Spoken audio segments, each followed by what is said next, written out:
Hello, I'm James Kelly, and I'm the host for the A Course of Love conference. And I've got four beautiful beings joining me today. We've got the Reverend Reja, Tom Whitmore, Lee Flynn, and Mari Perron. And as you know, Mari is the first receiver of A Course of Love.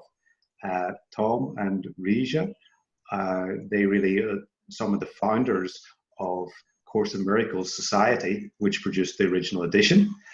And Lee Flynn is a long-term student of A Course in Miracles, and he lives the Course of Love in his life and his groups that he manages online. So we're all friends, and it's a beautiful gathering. Thank you very much for being here. Thank you for having us. Thanks, James. It's a pleasure. Yeah. Do you want to start us off, Tom, with some stories around how A Course of Love, the original edition of A Course in Miracles started? Yeah, it is kind of an interesting story. It really started. Well, first of all, what is the original edition of A Course in Miracles?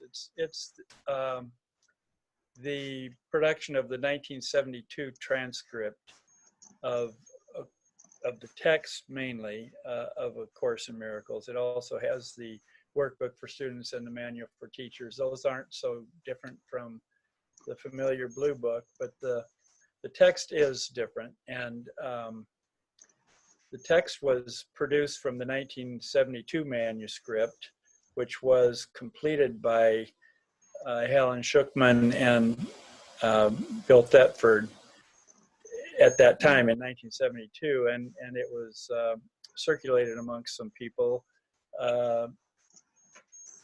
particularly to Edgar Casey, Hugh Lynn Casey, the son of Edgar Casey. I'm sorry, that's why I stopped there for a second. I was not sure of the name.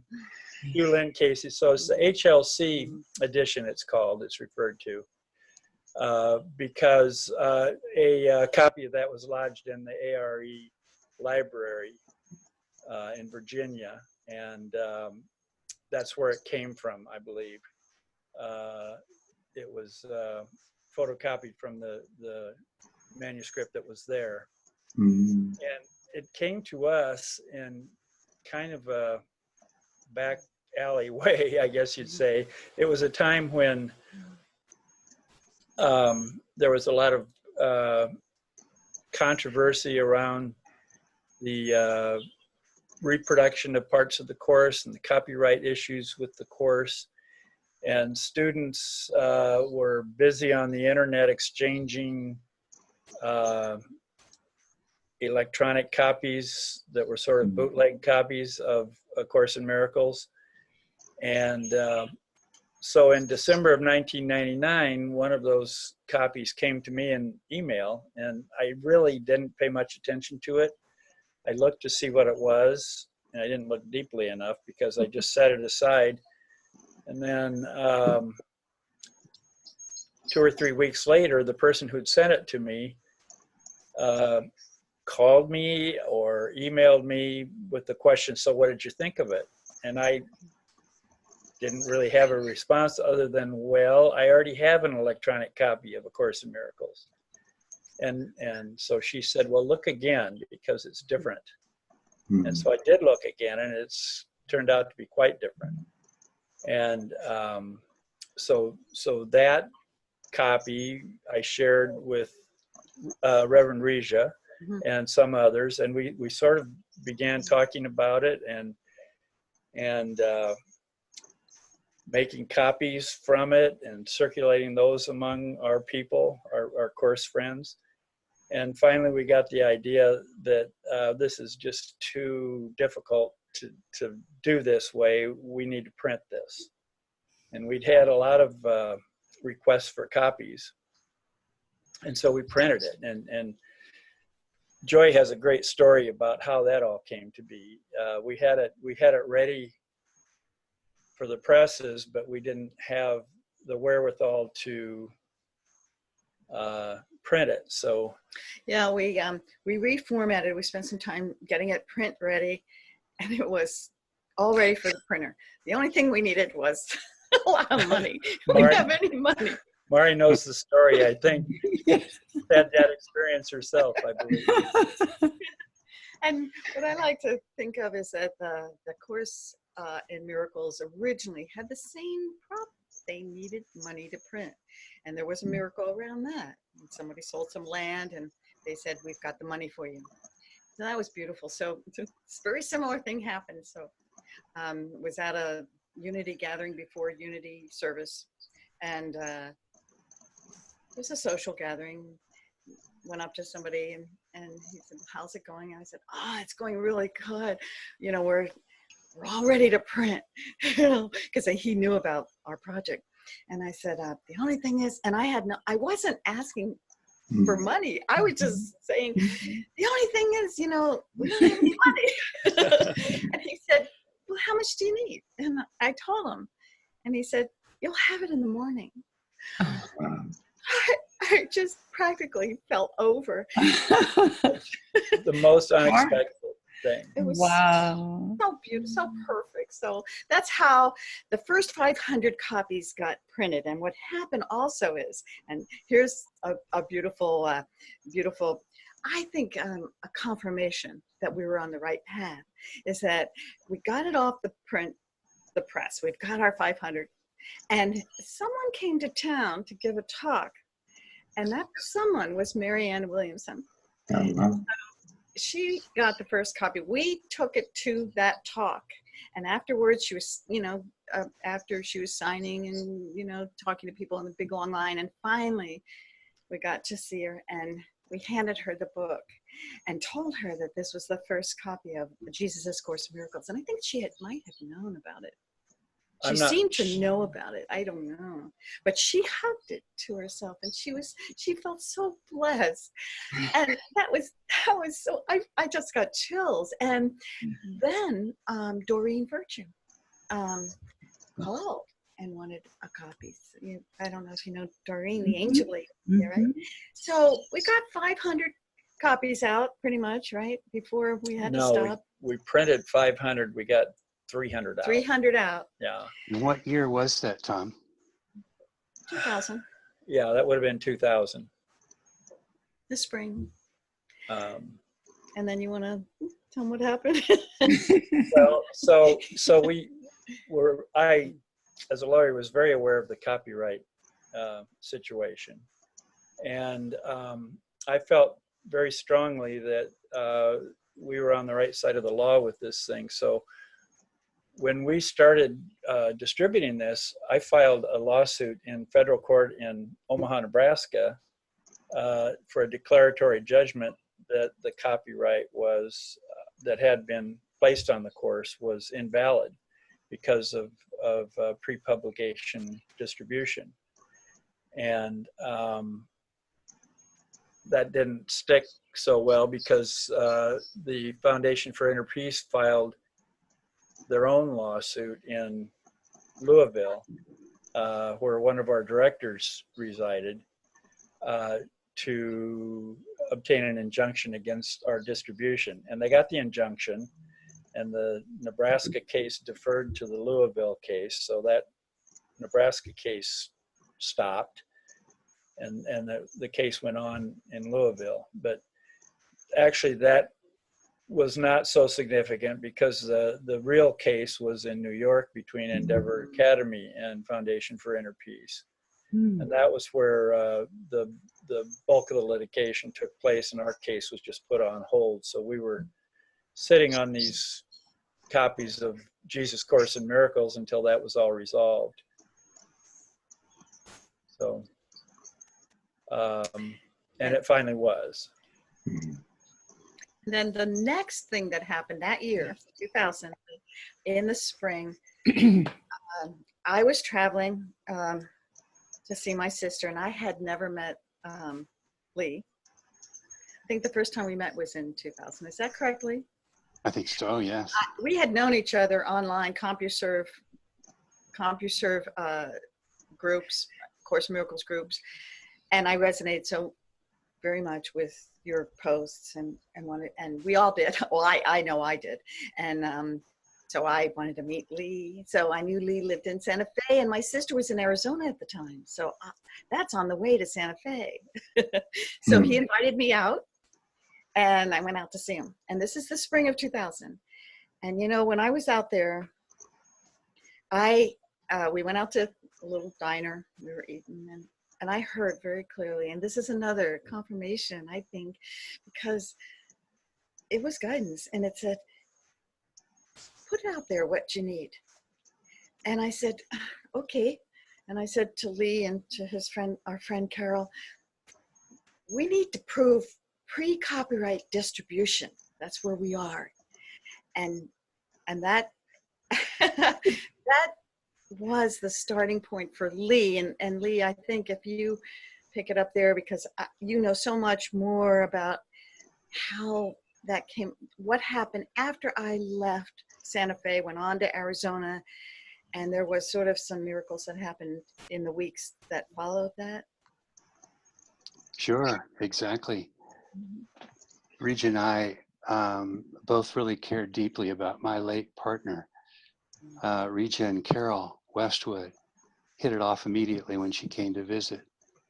And when Reja said that there needed to be proof of early unrestricted copyright of the Course in Miracles right after the manuscript was first completed, that the FIP published, and was taken to the West Coast to be distributed among close friends, that early unrestricted distribution had released the Course in Miracles into the public domain. That's the nature of unrestricted release. And there had been stories about that unrestricted release, but there was no proof as of the time Reverend Reja came to Santa Fe. My partner Carol had firsthand knowledge of that early release. And she was aware that I had proof because she knew that I had made an audio tape of the early promoter of A Course in Miracles, who came through Santa Fe in 1977 and gave a wonderful talk where she had bragged about the wild Xeroxing and unrestricted distribution of the manuscript. And she took it to California to share it with friends. This was before its publication. So Carol, knowing that I had a copy of that lecture from 1977, and that I still had a copy somewhere in my home that I wasn't prepared to go searching for, began harping on me to find that old recording. This would be a recording of Judy Scutch-Whiston, who I had met on that trip to Santa Fe. I was reluctant to get involved, and I like to say what happened next was the result of the fact that Carol was an amazing miracle worker. And when I wouldn't cooperate in finding my copy of the tape, what happened was within a week of the time that she gave up on having me find my tape, she happened across someone else in Santa Fe who had also been present in 1977 and who had also made a copy of that talk. So she secured his version of that audio tape and found that there was, in fact, on that tape, all this discussion of early distribution. So, so it was Carol who discovered evidence that was necessary at the copyright trial of that early unrestricted distribution. And she brought that tape to me to try and clean up because it was so old from this other man that had recorded it that it was very difficult for me to put into some kind. I was a sound engineer at the time, and very difficult for me to render into shape for it to be admitted as evidence at trial. It was after a couple of days of trying and not succeeding in being able to clean that tape well enough that I that I decided to look again for my copy. And my copy turned out to be amazingly easy to put my hands on. It was pristine. After all those years, it was a pristine copy of Judy Scutch. At the time, she was Judy Scutch. Judy Scutch Whitson today. Judy very elaborately discussing that Xerox machines in San Francisco had been running nonstop for days after he released that unrestricted copy of the early manuscript of the first edition of the Course in Miracles. This was pre-publication and pre-application for copyright. So that tape turned out to be very valuable at trial, and it was quite a story. It was quite something to be involved with, and there were multiple other little miracles in that whole story that had to happen for it to unfold as it did. But you know, the one thing I want to really point out in terms of this discussion is how much I feel is due both to Tom and to Reja and the rest of the crew that founded the Course in Miracles Society for both recognizing in your looking over that early manuscript, the one that was left with Hugh Lynn Casey at his Association for Research and Enlightenment in Virginia. When you found that and were able to discover just how different the original manuscript that Bill and Helen had prepared for publication was from the one that was published later as the Blue Book, it was that awareness of yours that led you to decide that it had to be made available. And there are so many of us that are so grateful for what you've restored early on and what we've been able to work with for 20 years now, of what had originally been intended for publication by Bill Thetford and Helen Sheckman prior to the significant editing that was done to the first 5 or 7 chapters of A Course in Miracles before publication of the Blue Books. And so what a joy it is to have the two of you here and speaking about just, you know, how you were really moved, and what a joy it is for me given my feelings about A Course of Love and its compatibility with the Course in Miracles, most especially the Course in Miracles as it's revealed in the original edition, given the material that's been restored to that first 5 or 7 chapters that had been edited away.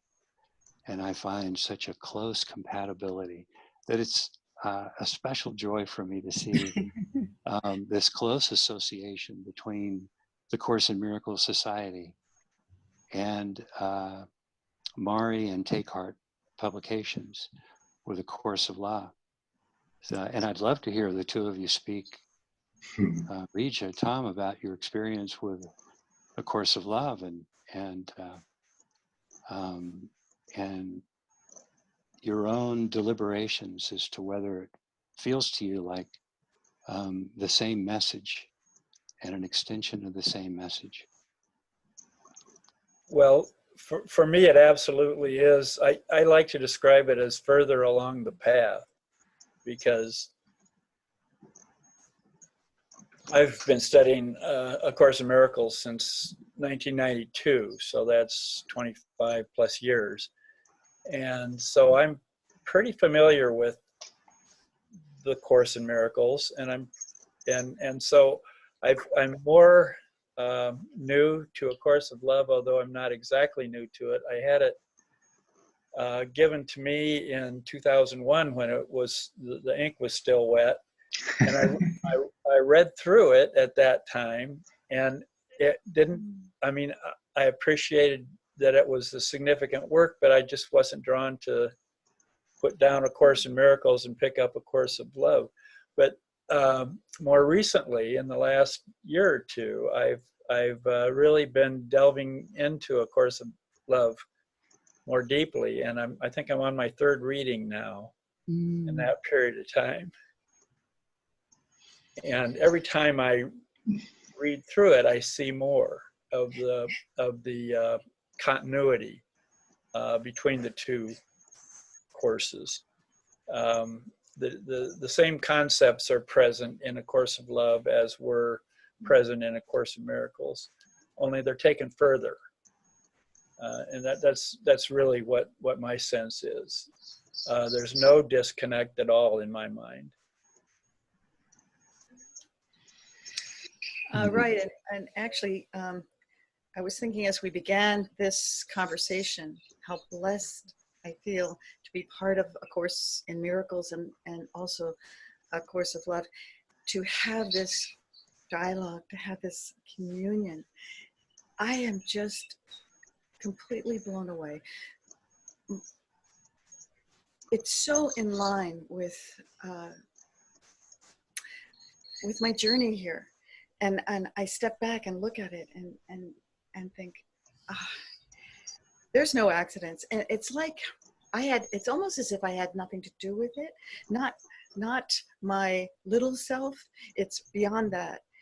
You know, and I'm just sort of a spectator watching. And sometimes I step back and say, wow, because it's so beautiful. It's so perfect. I'm so blessed. It's just a blessing. And the thing is, it's like, for me, it's not an either or. It's not you either study the Course in Miracles or study A Course of Love. Mm-hmm. It's definitely an and. Yeah. And and it's like, every time I hear the Course in Miracles, it resonates so beautifully on such a deep, deep, deep level. And that's the same exact experience that I have with A Course of Love.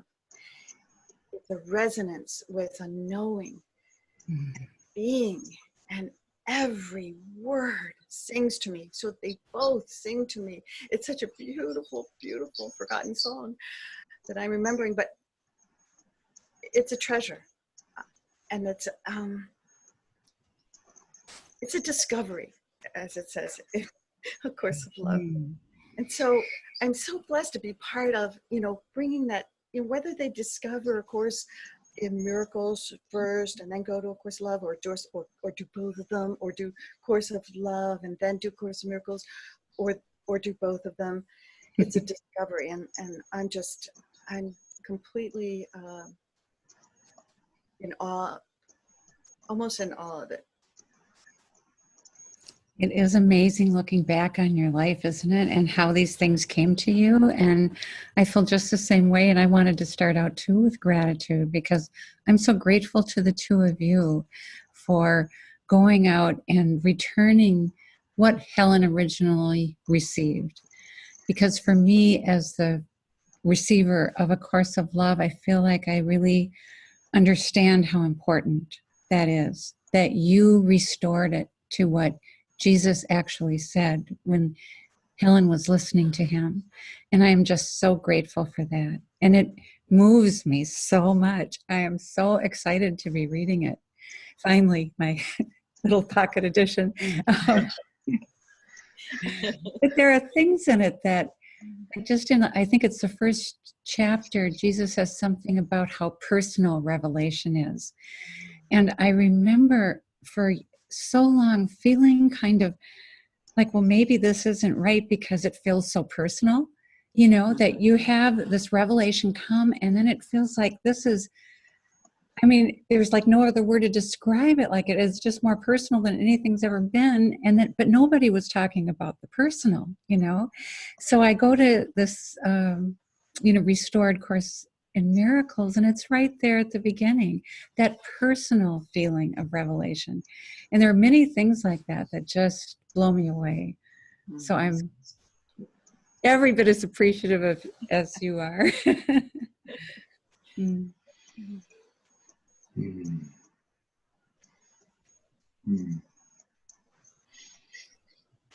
So one of the big differences that we talk about between the Blue Book and our original edition is the use of the word soul.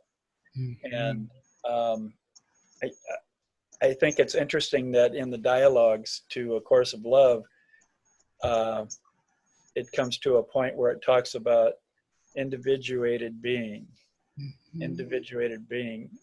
And I equate that with the meaning of the word soul in the original edition. I think there are 129 instances where the word soul is used in the original edition. I had to go find those right away. It's like I wanted to read everything. Yeah. All but 5 of those were eliminated in the Blue Book. So in that editing, because of the supposed ambiguity of the word soul. It's not ambiguous to me. It means individuated being. So that's another parallel between the original edition and A Course of Love is that concept, although it's a different term that's used, but it means the same thing to me. It's funny you say the dialogues, because that's what I was drawn to look at today in thinking about the similarity that you just described. Was the first chapter of the dialogues where Jesus is sort of welcoming us back to our person, saying it's not one or the other, you know, that we can have this personal self, we can have this individuated self of form, you know, and that was just such an incredible announcement as that book began for me too. And I wondered if you equated that with soul, because I wasn't really sure. I was like, well, you know, I mean, there are so many different descriptions, like Christ consciousness, or, but I'm really glad to hear that you do see that as the same, because the soul is spoken of throughout the centuries, you know, as this incredibly, as sort of the eternal spirit and all of that, and so. Yes. Yeah, for me, I'm just noticing my emotions whenever you're speaking, and for me, it's almost like tearful, or it's something deeply emotional about this. You know, the connection between the two of them, but also, you know, the restoration of something that was the original, you know, translation that Helen and Bill had ready for the world. I mean, there's something so precious in that, for me, on an emotional level to hear. And to be open to, I was only really open to the original edition at the beginning of this year, and you know, I spent 18 years with the Foundation of Inner Peace book, and I know that you can get it or become peaceful or enlightened or whatever word you want to put on it, awakened, no matter what translation you read, probably.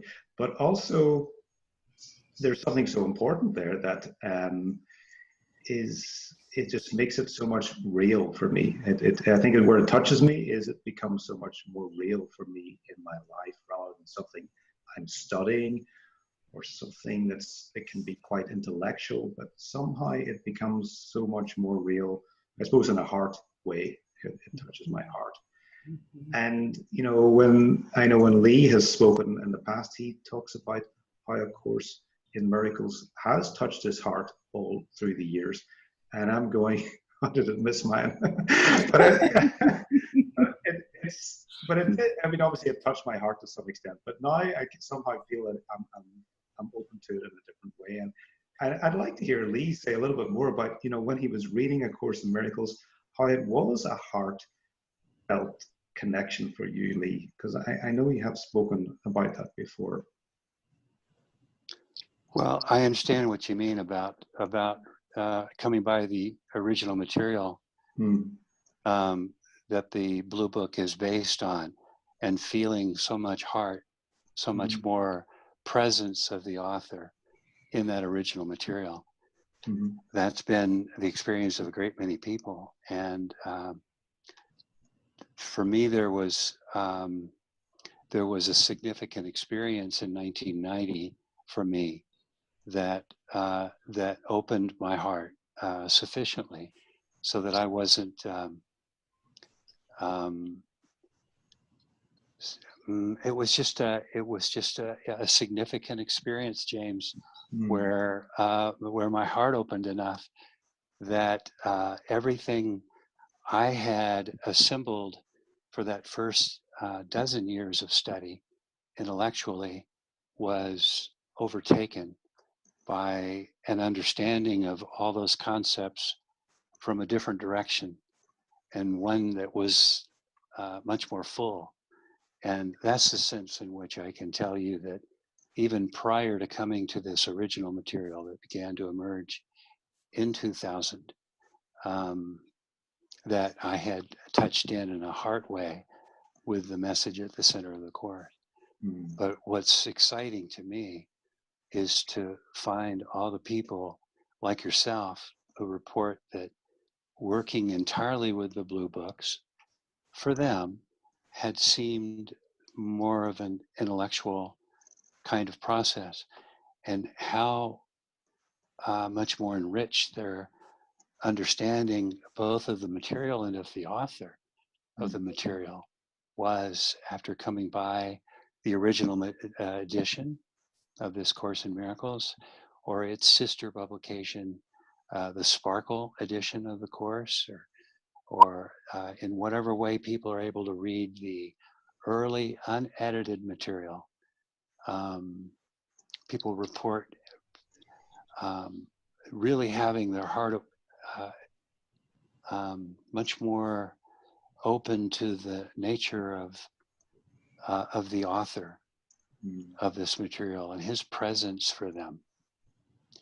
And it occurred to me just to sit and appreciate that I've known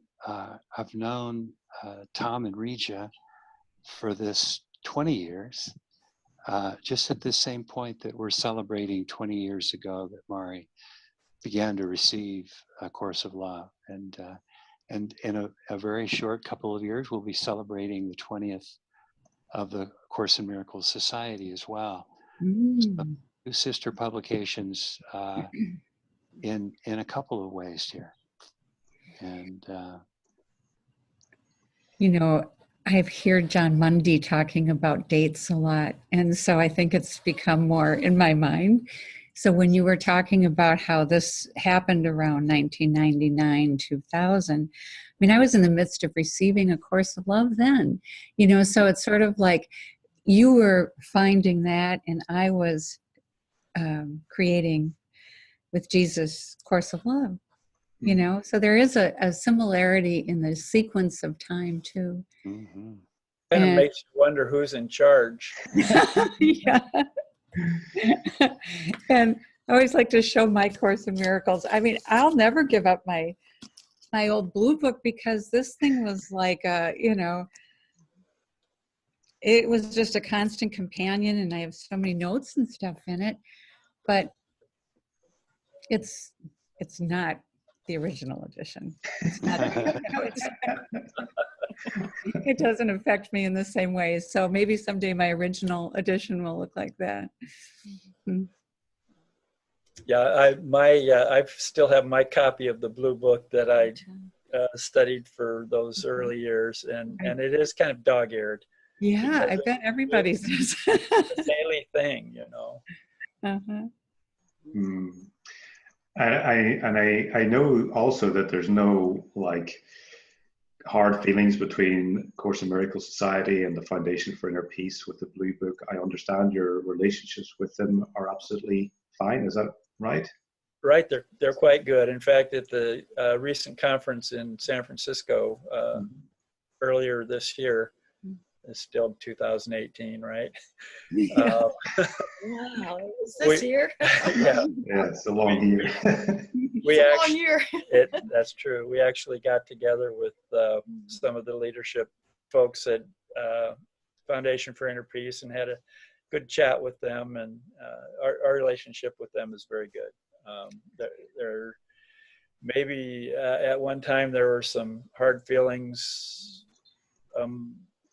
between us, but whatever that was is gone.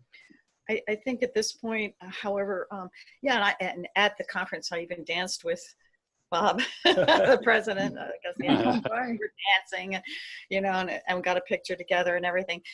But I think also still at this point, it's advertised that ours is not the what's it called, authorized? Authorized. It's not authorized by Helen. And so they make a huge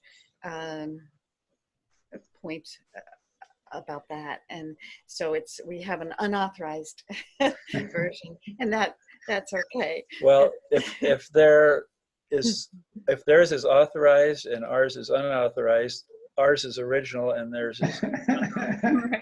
We don't really have to go there. I mean, Yeah. what we say to people is, choose the one that speaks to you, because people are tuned differently and they hear differently and read differently. So the one that resonates is the one you should use.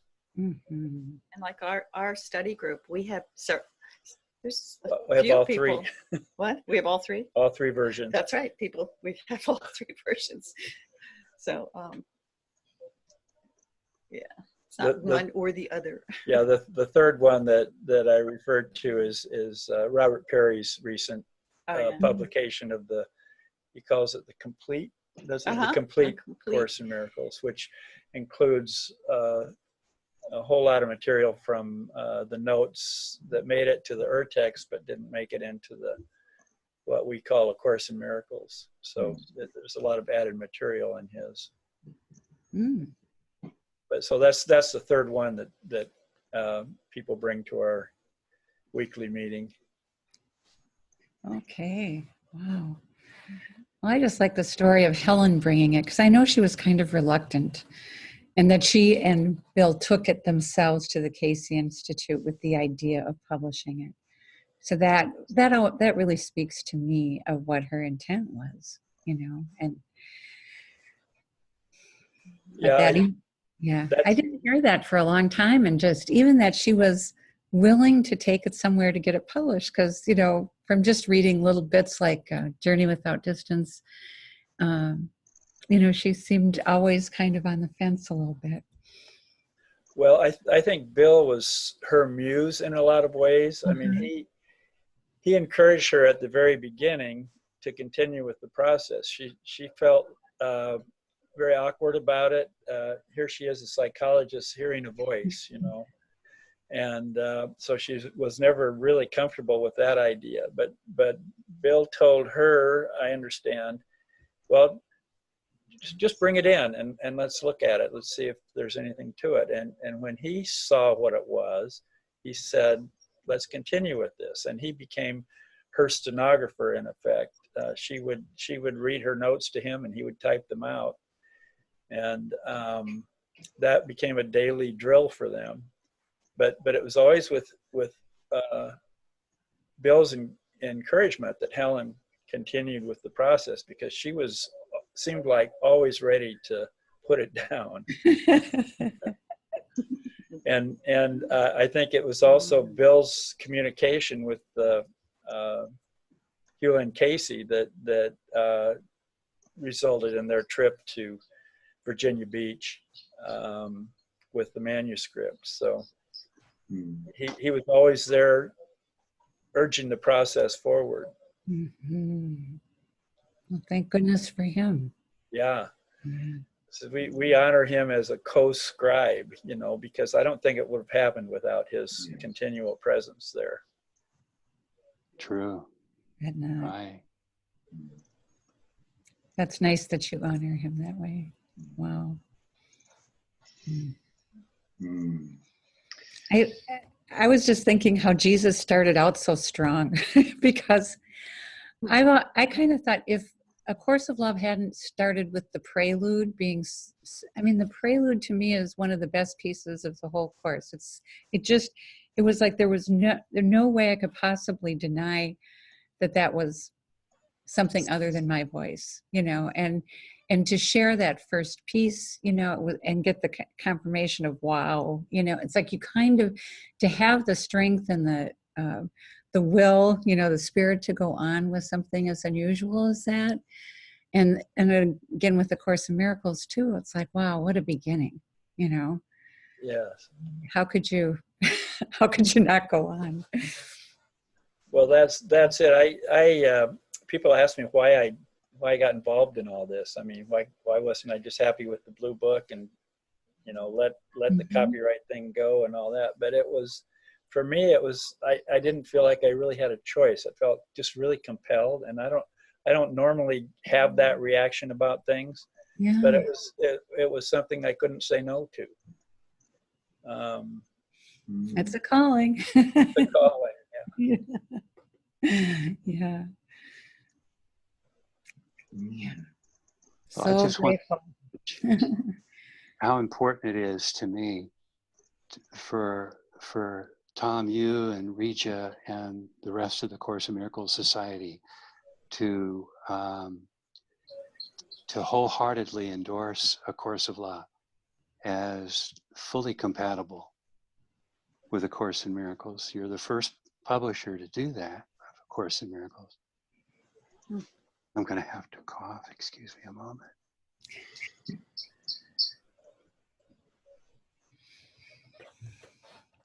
Yes, that is so appreciated. And I feel as strongly about A Course in Miracles OE. Well, thank you for that. I think part of that, my original reading back in 2001 kind of introduced me to A Course of Love. Even though I didn't pick it up as a daily practice, I knew what it was, and I had read through it, and I felt this, I don't know if the word is consonance with A Course in Miracles, with the original edition. It just felt very compatible. But my daily practice continued with A Course in Miracles, because I can never really get those lessons. You know, I have to just keep going. My mind needed a lot of training, I guess it does. Well, you know, what was available in 2001 was this one. Do you remember it? Yeah, I had it in my hands today at home because I knew this was coming up. I pulled it off the shelf, and yeah, it doesn't seem quite as thick as the one that I look at. No, this was just the course. No treatises, no dialogues. So, but we were affected by the copyright suit at that time. So the opening line, in order to get it published, of this one is just, "This is a course of love. The time for you to take it is now. You are ready and miracles are needed." So we took out that it was a course, that it was claimed as a Course in Miracles to get it published. And then when this went out of print, we were able to bring back the original language because of what you did. You know, really. So that was a blessing. Yeah, we're all working together, aren't we? We are, yeah. Yeah. May I mention that this collaboration between the two organizations has led to a search engine, which I guess will be released soon on your site, right, Reverend Reja? Tom? Well, it's coming, but I'm not sure exactly where. It's going to be on, I think, Amari's site first. And okay. Sure, but I'm not in the loop right now, but I'm sure wherever it is, you know, that's the important thing, is that people have access. I've used it a lot. Oh my gosh, I've used it a lot. Engine available on both sites for both organizations. Yeah. Its purpose is to allow people with a single search term to come up with all the instances in both books on the same page, so that there can be an easy cross-referencing. If I want to know what both the original edition and ACOL say about heaven, I just type it in to that search page, which will appear both on jcim.net, which is the website for the original edition. That's JCIM, like in Jesus's Course in Miracles, .net, and it'll be available in a month or so, both there and at the Course of Love website. So we look forward to that, and that's just another, great collaboration between the two works. I was going to say, at least before the conference next year. Absolutely before the conference, but maybe sooner than that. Okay. All right. Not sure. Thanks for mentioning that, Lee. That's great. I'd forgotten about that. So important. Yeah. Oh, yeah. I think people will be really excited about it because it is so nice to be able to do that and just scan and so many revelations. Yeah.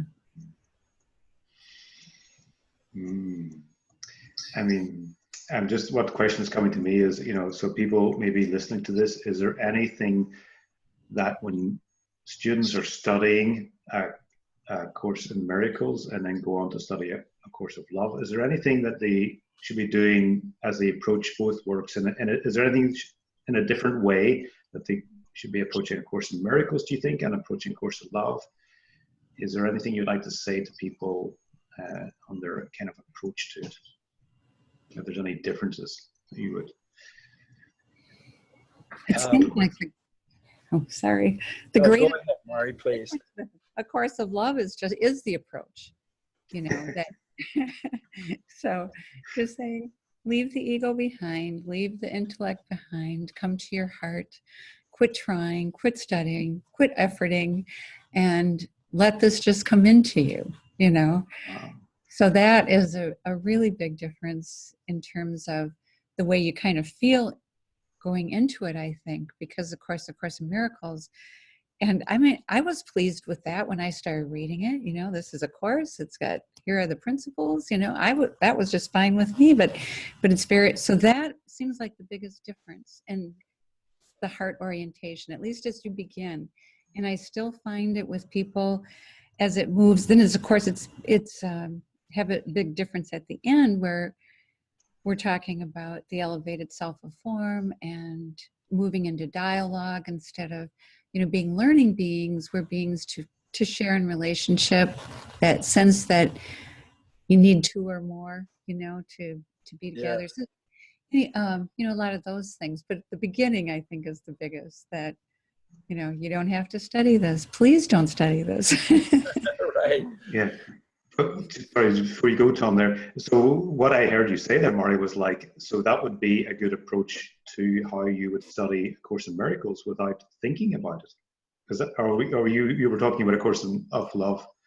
But that for me would be a beautiful way even to study. Whenever you said it, I thought, well, that's actually a good recommendation for people new to A Course in Miracles as well, to approach it without thinking about it. You know, with that switching off of the intellect, because I think there is a way of studying A Course in Miracles that comes from the heart, that bypasses the intellect as well. So maybe, because when you were saying that, I thought this is a beautiful recommendation of how to read A Course in Miracles as well. You know, great idea, James. And you know, when I read A Course in Miracles, I didn't know anyone else who was reading it. I hadn't joined it, you know, so I just read it. And then I finished it and I read it again. And I, you know, so it was just coming into me without any idea of what other people thought about it or anything. The only thing I read was Journey Without Distance in Marianne Williamson's book, you know, so I didn't have a lot of ideas of what I was supposed to think about it. Yeah. And I loved it. I, you know, thought it was the greatest book to ever come to be, modern day scripture, all of that. And I loved it. My experience with the course at the beginning was a little bit different because I had read Marianne Williamson and I listened to her tapes. Mm-hmm. We had tapes in those days. And I had, the course came to me and I remember sitting with it the first time I opened it and just fighting with it. I mean, it was like atonement, you know, what? Because I had this upbringing that had, you know, had a specific meaning for atonement and it wasn't pleasant. It wasn't a pleasant thing. One fellow Catholic to another. Yeah. Right. And so at first I was sort of fighting with it. And I understand when people say, yeah, I threw it across the room, because I felt that way right at first. But I had the idea, well, just let it in. just let it in. Mm. And so I stopped judging it. I stopped, comparing it to what I'd learned anywhere before, and just let it in. And, starting chapter 1, chapter 2, chapter 3, and it became very much my friend after I, quit fighting. One of the things that's interesting is when you start the lessons, the first thing it says, the first lesson is nothing I see means anything. And then, and then you go down the lessons a little further. I give everything I see all the meaning it has for me. And you go a little further, I see only the past. These things are telling you to quit thinking so much. And that's way back at the beginning of the lessons. Mm-hmm. Yeah. So I still, I would be happy just going through the first 50 lessons over and over and over, because I need to remember those things, and somehow I can't. When I'm You're not alone. We had an email from someone in Australia, and they said, finally picked up, it's been recommended several times, different people have told him that he was going to study. Several psychics had said he was going to pick up the course, and he just didn't for a few years. And then finally last year he picked it up, and then he emailed us just last month, and he said, how do I understand this? He was like,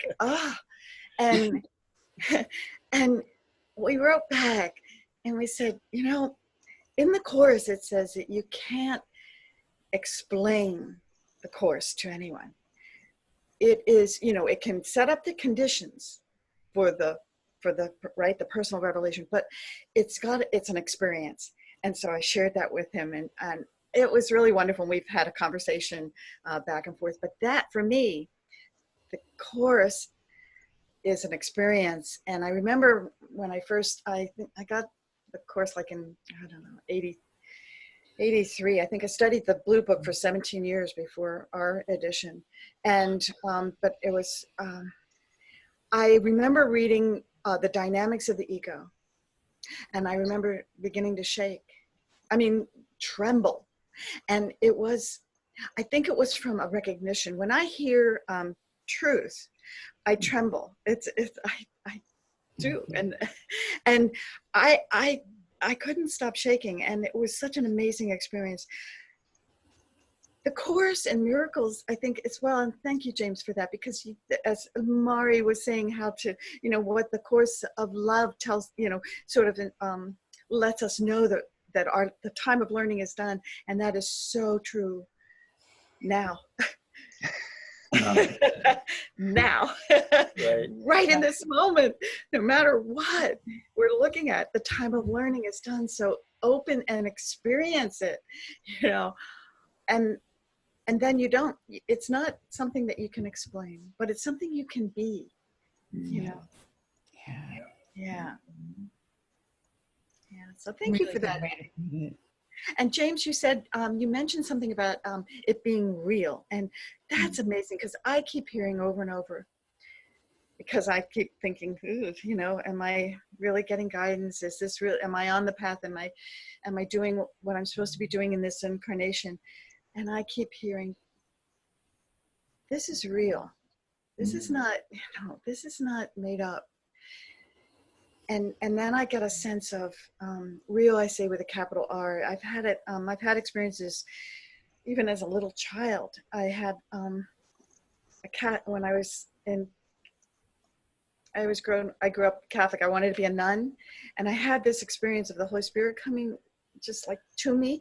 And it was, I have to say, it was like an experience that was real with a capital R. It was the most real experience in my life. And those experiences, when I open to them, they are always right there. It's real. It's not thought up. It's not pretend. And that's so reassuring, because it won't go away. It won't change. It won't change. I may go away, and I may look the other way, but when I choose the reality is right there. Yeah. So I think one of the keys to those truth experiences are that you don't ever forget. I mean, you can go back to that in an instant, you know, you think of it and it's like you're back there. You can see detail. You're, you know, it's just, and I'm always saying, I can't remember anything, you know, but those things, I'll never forget. No, never.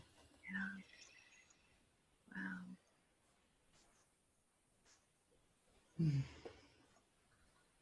One of the thought I had about what's so wonderful to see this close association between these two works, as you guys have recognized, Tom and Reja.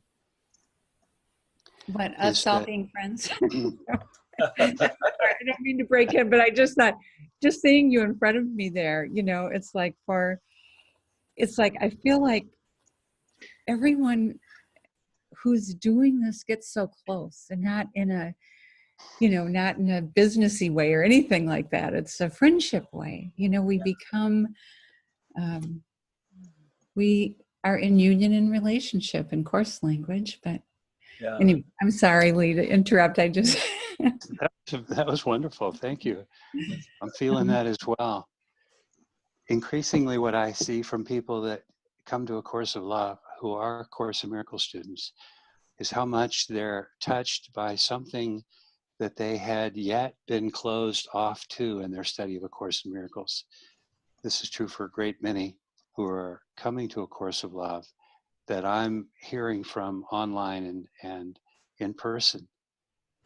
People who, after they come to A Course of Love, when they return to their work with A Course in Miracles, see aspects and elements of A Course in Miracles that were right there, but that had been overlooked because perhaps of an intellectual bent, or featuring certain parts of A Course in Miracles that were more intellectually oriented. Mm-hmm. What I come to understand now is that A Course in Miracles had always been about awakening the heart. But that's all that it really was ever intended to do, is remove the blocks to the awareness of love's presence. Yeah. So the two are sister publications in that way. Course in Miracles initially being oriented toward the mind, but always with the intention of clearing the debris from the mind that keeps the heart so encased. And as the heart is awakened even more fully by A Course of Love, and with some real, I don't know, it's like it's sped along, the whole process. With that heart awakened, those who come back to the Course see things in the Course that had been overlooked before. And the tie-in here is, when they come back to original edition, the amount of material that arises from the first 5 chapters of the original edition of this course are even more emphasized by that awakened heart. They are those parts of A Course in Miracles that I'm most endeared to today, the parts that are in the original edition that were clipped from the blue books, the parts that speak about the nature of this life and the nature of this world in these really embracing terms. Those are the parts that really rise to the fore for me as I return to the Course in Miracles, having studied A Course of Love. And it's fun to see it happening spontaneously for so many others as well. So I'm complete. I hear about them mainly from Lee, but it's so fun to hear the stories, you know.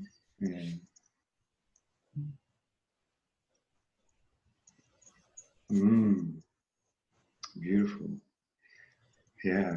I think that's just a beautiful way for people to approach both works, knowing that they're both really designed a map or whatever way you want to look at it, but of really allowing your heart to open and to experience something new in a different way, experience yourself and wake up to that. So I think that's those words and our discussion, I think, has been very useful for people beginning and people along the road people who haven't experienced the Course of Love so much, and people who were tempted to leave A Course in Miracles completely for A Course of Love, but maybe they can look back on it now and see that they are sister works, because I know there's people who don't want to return, and that may come from some people, or it's we all have our, as Tom said, it's all listening to your inner guidance on that. Yeah, exactly. That's what I was going to say is it's, and Joya has already said it, it's not either or, it's and they do fit together like left hand and right hand. You need them both, I think. Okay. Yeah. Oh, that reminds me of my son is well, he's an acupuncturist and herbologist, but or was, but also he studied Taoism, and we would take walks every day and talk. And he mentioned something that was, and also I picked it up in something I was reading, that there's this duality, that we live in a dualistic world, and so there's this yin yang going on. However, what embraces all of that is this unity. So it's the yin yang is the dance within the unity that is there as well. So it's not either, off on. No, we have the unity that embraces, and it's that felt so right when I opened to that. Yeah. There's so much talk in different ways about within too, like the real world is within, and so you can picture that being within the embrace, which A Course of Love talks about, it's like, it's within. So yeah, I'm glad you mentioned that. I have little stickies on The Course of Love, and I have a W for within. Because I love that concept, because every time I think it's out there, and I want things to be different out there. And then I remember in The Course of Love and The Course of Miracles where he said, seek not outside yourself. And there's nothing, like we talked about, James, right before, is that it's all within. It's all mind, you within it, and it within you. There's nothing else. Just mind. And you don't need a relationship. It's like that. I think some of those things went that way. Like you can just be there on your own, but you're never on your own. There's always relationship. Unity, both ends. Yeah.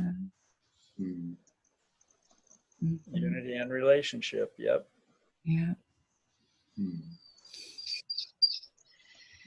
And just what came to mind there might even be a stage for people to leave both books and have their journey, supported by A Course in Miracles, Course of Love, but then be bookless. What do you mean? Go live it? Yeah, like go and live it. Yeah. Yeah. The dialogues or whatever that is, as you say, creation of the new. I love that A Course of Love goes to that. It goes beyond the book and leads us to, okay, well, let's go somewhere else. Yeah. Leave the book behind and enter the dialogue. Yeah. Create the new. Yes. We get to be creators now. And I see that now in Course of Love. What I've read of the new edition too. I'm sure it's there in the other one, but that's one I'm noticing more, how we are creators like God. Very clear. Yeah. Nonetheless, I feel very strongly You do. wherever my heart is led and whatever clarity I come to and however capable of walking free of the books, I'll always know both these works as my mother tongue. That's rare in this world, to find two works so closely aligned that articulate that vision perfectly and unwaveringly. And that's what I really, really enjoy and cherish about both the original edition and A Course of Love. Mm-hmm. Very well said. Very well said. It's a Very beautiful way to end our dialogue, I think. Lee, with those words, those are very beautiful. I have one quote I'd like to end Mhm. with as well. It's a quote from A Course in Miracles, but I'm sure it's echoed in A Course of Love. And it's one of my absolute favorites. And it goes like this: from loving minds, there is no separation. And every thought in one brings gladness to the other because they are the same. Beautiful. Thank you. Reja. Mm-hmm. Mm. Thanks for this, James. Mm-hmm. Lee, it's Another all right. delightful hour. Yeah. And happy 20th, dear Mari. Yes. All right. Thank you. Yes. And thank you, Reverend Reja and Tom, for joining us from the Course of Miracles Society. And yeah, it's beautiful to have you back again. And I know your other people in this Congress or conference will know that there was another one before that, and they can still go there and see. Right. Just want to mention that Lee Flynn is a Course in Miracles Society member as well. So he's Yeah. part of the family. Yeah, okay. And yeah, and Lee's going to be. In fact, everyone that's here in this Course of Love conference has made an appearance in the Course in Miracle conference. Lee hasn't done the recording yet, but we're all at both conferences, which is beautiful. Yes. Yeah. So yeah, that's a beautiful reflection as well. I think there's more sharing between conferences, and it's the boundaries are less. Mm-hmm. Yeah. Thank you for facilitating this, James. It's wonderful the work you're doing. Thank you. Truly is. He's the right person for it, isn't he? Yes, indeed. Perfect. Thank you. And so, well, I think we'll say goodbye now, and until we meet again in some other form, in some other way, or even beyond form. Okay. All right. Okay. Thank you All so right. much. Thank you. Mm-hmm. Blessings. Bye for now. Bye. Um, Stop here.